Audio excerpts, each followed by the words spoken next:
Hey, what's going on, you guys? It's Snoob Reviews here, and let's talk about another chapter of One Piece. We just got done doing one yesterday. Let's do another one. So it's chapter 8, Nami, and we get introduced to Nami in this chapter and this arc. And also at the beginning here, Oda gives us a bit of a kind of quote for Gold Roger and kind of the situation of the world, why everyone's so crazy about the One Piece. So it goes, the great age of piracy. It was an age burning with magnificence of those searching for treasures of treasures. The One Piece. Hidden by Gold Roger, history's only king of the pirates, it was an age when pirates beyond numbers raised their flags to battle and fame and fortune. It was a golden age. So yeah, essentially he's setting up kind of the frame of what the world's like there already. So it's already in the golden age. When Luffy gets there, he's kind of on the tail end of the golden age. But yeah, there's more pirates than there ever have been in existence in the last 20 years since Roger got executed. Everyone went out to sea looking for the One Piece, and it's kind of setting up what, like Kobe was saying, like, this is what everyone in the world's after right now. If you're not, trying to be a standard citizen or work in some other aspect of the world, you're probably trying to be a pirate and go after the One Piece. That's where dreams are, freedom, whatever you call it, or just pure piracy as it is, taking treasure and getting rich. But yeah, so anyways, we get that nice little description, a cool little color, it's not color spread, cool little panel. You see Buggy in the background, who we're going to learn a little bit about today. And then you also get to see Shanks and a couple other silhouetted pirates. I don't know if any of them show up later. It doesn't look like it. So the chapter cover this week, it's just Zoro and Luffy again, hanging out on the ship. I said a lot of these earlier ones are just little critters hanging out with them. Oda really likes to draw, natural scenes with little pets, animals, whatever. But yeah, Luffy's just looking out over the ship. Zoro's checking out one of these. They're like pandas mixed with a bird. It looks like he's saluting Zoro. We'll get into the chapter here. And it starts off with Luffy and Zoro sailing out from where they left off in the last chapter. They've realized they don't have any food, and neither one of them can navigate the ship. And Luffy's just like, drifting's worked great for me now. Why would it be an issue? Zoro's just kind of frustrated, with the lack of concern his captain already shows since they've met. But yeah, they're floating along, and Zoro gives us a little insight on personality quirk, probably is the best way to describe it, but also how he got to where he is now. So Luffy's like, you're supposed to be the holy terror of the seas, and Zoro's like, I don't make up these names for myself, other people give them to me. But he set out to sea following a pirate, and then he couldn't find his way back, simply put. And he's like, so made the best of things as they were, and figured I had to earn money somehow, so I started capturing pirates. And Luffy just cuts straight to the point. He's like, oh, so you got lost. And Zoro's just pissed. He's like, don't have to put it like that. But yeah, kind of. And yeah, Zoro is notorious throughout the whole story. I mean, Luffy's not very good with directions to begin with himself. He has a better sense of direction. Zoro could be following you and get lost very easily. I mean, you give him one option, go up these stairs and make a left. That's all the hallway would do. That's all the staircase would do. You literally could only go the direction. Zoro would find a way to end up in the basement on the far right end of the building, and he wouldn't be able to tell you how he got there. He'd probably walked up 2 sets of stairs somehow and ended up in the basement. Literally, Zoro is the worst with directions. But yeah, so you just see Zoro getting pissed at Luffy, which isn't too infrequent. But they give us a little information about, how dangerous it is going to be sailing in these seas. The Grand Line, the very dangerous place to sail to begin with.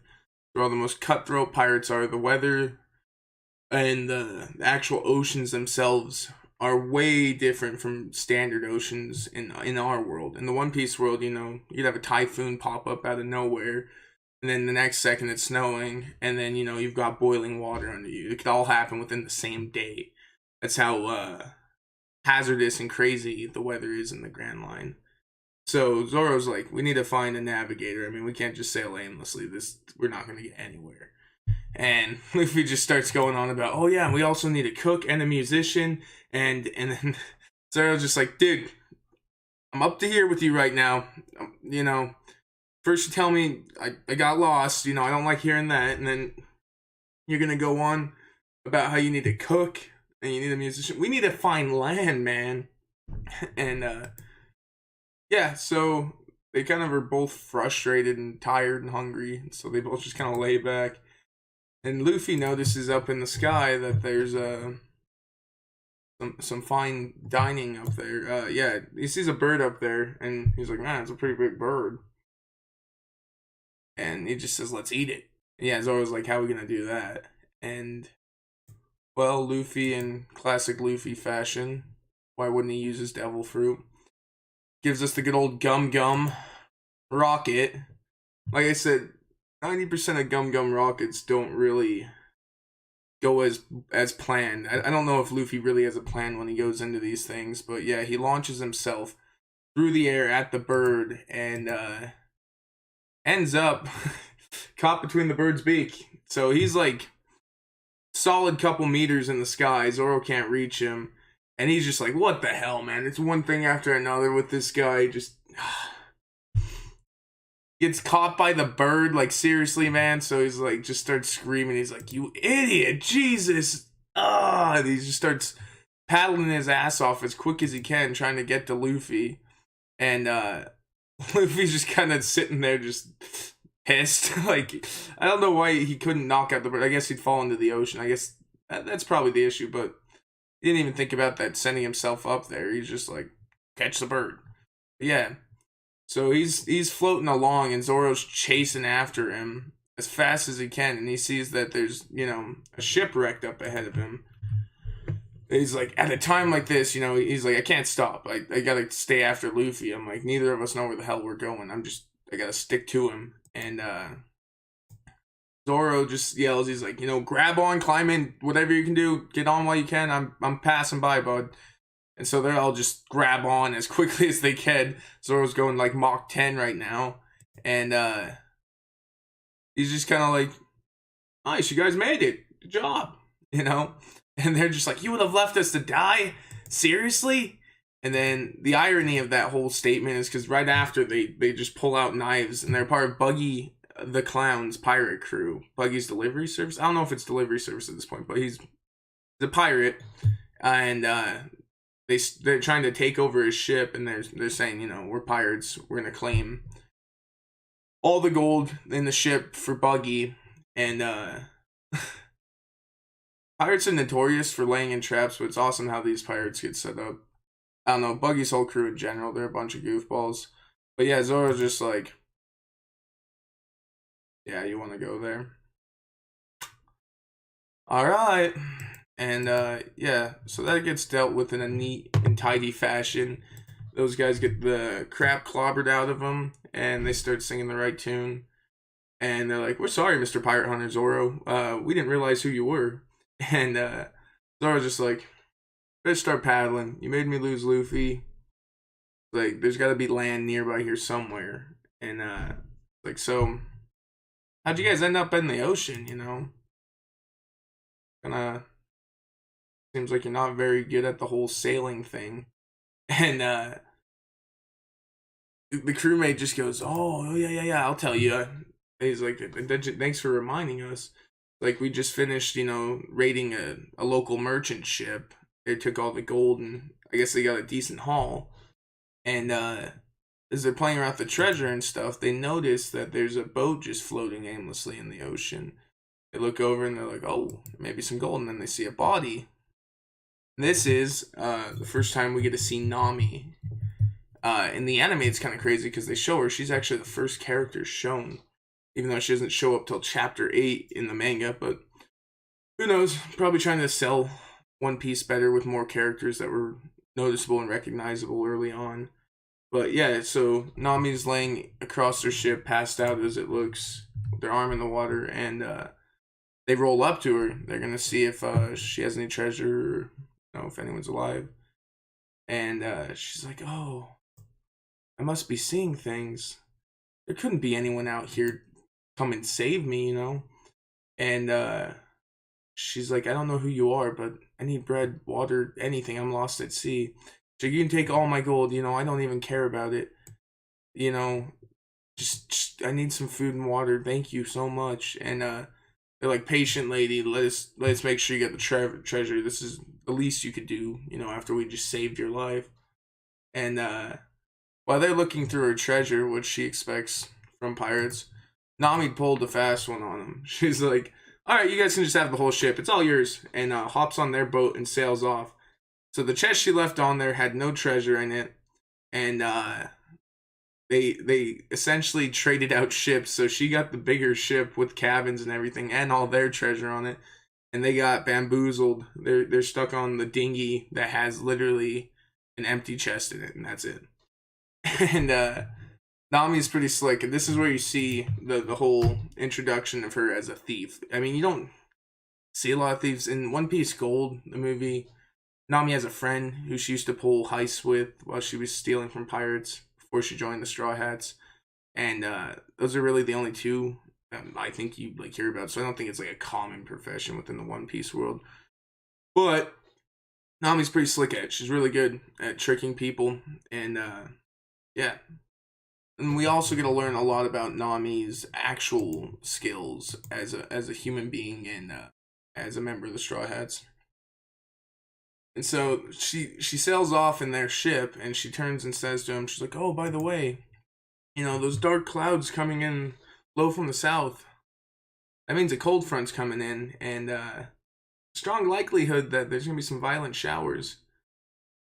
And they're like, small vessels should take precaution because you know the seas are about to get rough." And yeah, so Nami can gather tons of information about the weather, and she almost has this ability similar to like hockey or something, but she can sense, you know, the actual pressure in the air, and she can feel out like what the moisture is and everything else that like affects how weather's gonna play out, how the winds are gonna come, and everything. So she's a really, really good navigator. And, you know, hey, Luffy's looking for a navigator. What are the odds? He just keeps running into everyone he needs to meet. But yeah, he hasn't ran into Nami yet. But essentially their vessel gets sunk. And now they're back here with Zoro.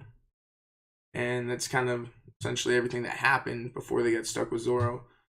So yeah, Nami's super clever, and she doesn't really ever have to fight people, more or less. She uses the circumstances around her to manipulate people. Really cool character. Anyways, so they tell him the whole story, and the whole time Zoro's like, they're sobbing about everything that happened to him. And like, Zoro gives a damn. They just tried to rob him. He's like, nah, she seems like a really intelligent girl. She used the ocean to her advantage. She'd make a great navigator. Just funny. Zoro's complimenting her before meeting her, and then like him and Nami butt heads so much in One Piece. And the rest of the crew is just like, dude, don't go praising her. She'd look better dead. And she's like, Buggy's gonna be pissed if we come back empty-handed. And this is where we get introduced to Buggy. We get the earlier Buggy reference. We actually know what their crew's name is. He's like, he's only the most ferocious pirate in these parts. Haven't you heard of Buggy the Clown? He ate the fruit of the devil. So he ate a devil fruit. At this point, you haven't seen it, but it's the Bari Nami. Essentially the chop fruit. And yeah, we'll learn about that within some chapters. But Zoro's just kind of sitting there like, fruit of the devil. I've heard that before. So it takes us back over to the mainland where Luffy's about to fly in at.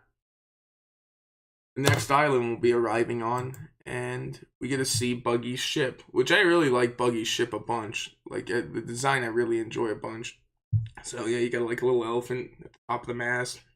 Not the mast, the front of the ship. I don't know what the hell that thing's called. And then the bow, maybe? Bow? But then he's got like a circus tent as his like main like cabin and housing area.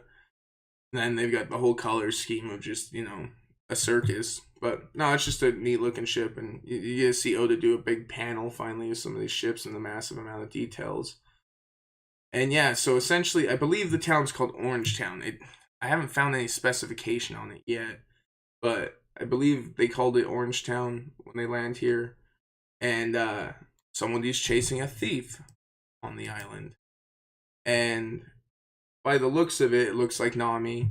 You see it's part of her in profile, and she says, "I finally have it, a map of the Grand Line." She's all stoked on it, so she's got a map to.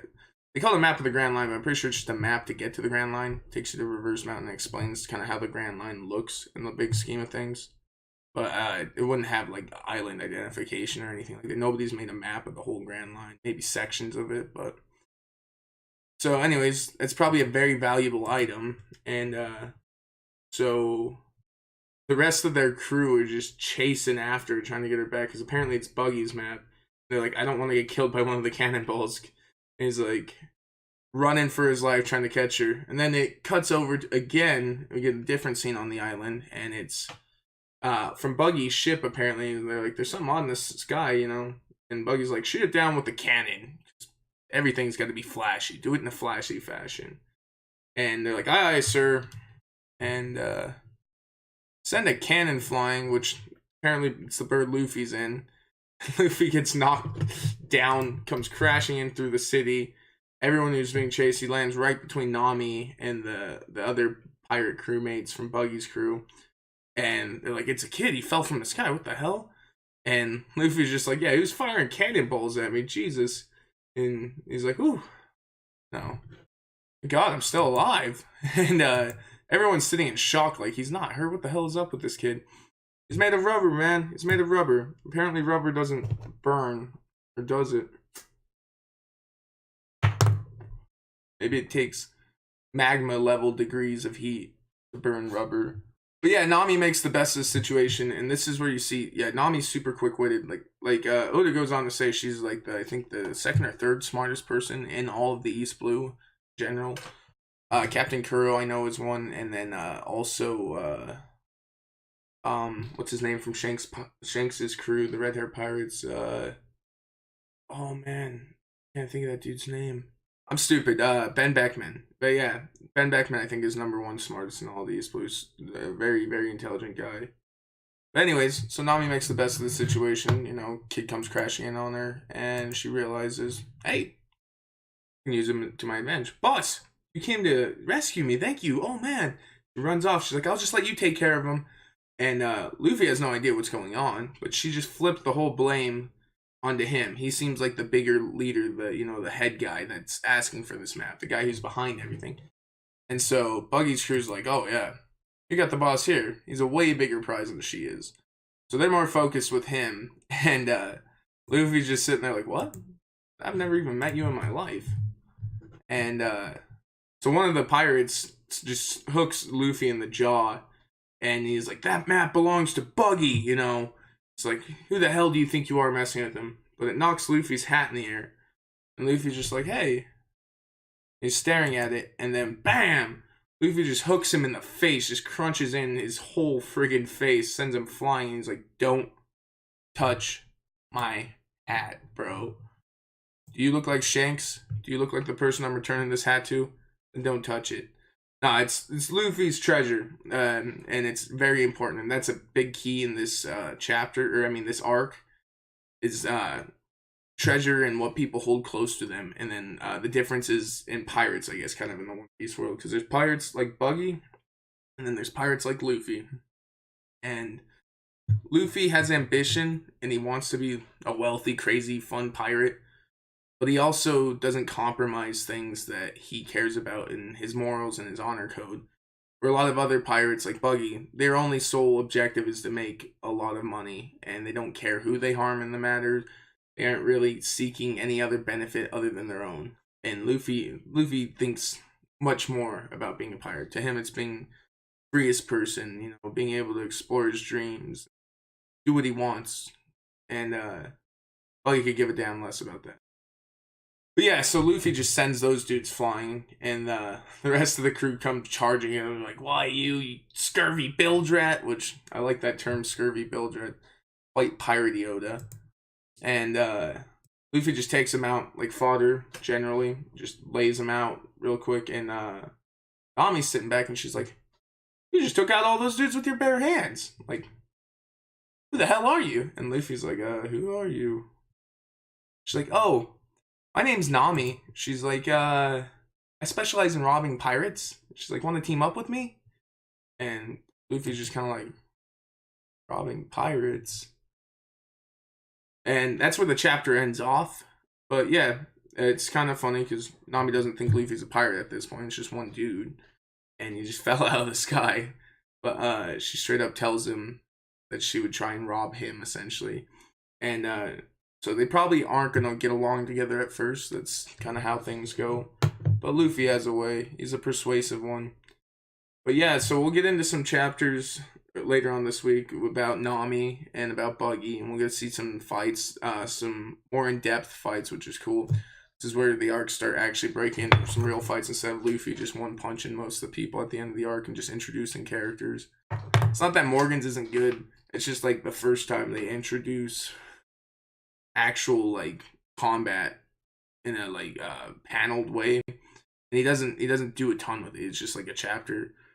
But you know, we have a couple fights over the next couple chapters, so it'll be cool. Excited. And Buggy is one of my favorite characters in One Piece. Buggy D Clown, the greatest, one of the D holders himself. Some would say, you know, he's probably the closest to getting One Piece and being Pirate King. I mean, he did work on Roger's ship. You don't think Roger was taking that boy under his wing, teaching him the ropes, teaching him how to be the Pirate King? Buggy's just been sitting and waiting till he felt like the time was right. Now, Buggy's awesome though. He's a very fun character, and Oda does some great stuff with him. So yeah, I'm excited. Anyways, this was another Snoob Reviews, and Chapter 8 done and in the books, gone. And we'll go on and review another couple more chapters, get through Orangetown, start getting to the really cool stuff, the Brodier. We have Surf Village next. Like I said, Surf Village isn't my favorite, but Brodier is awesome, and Arlong Park will be great. So, yeah, anyways, thanks, guys. Have a good one.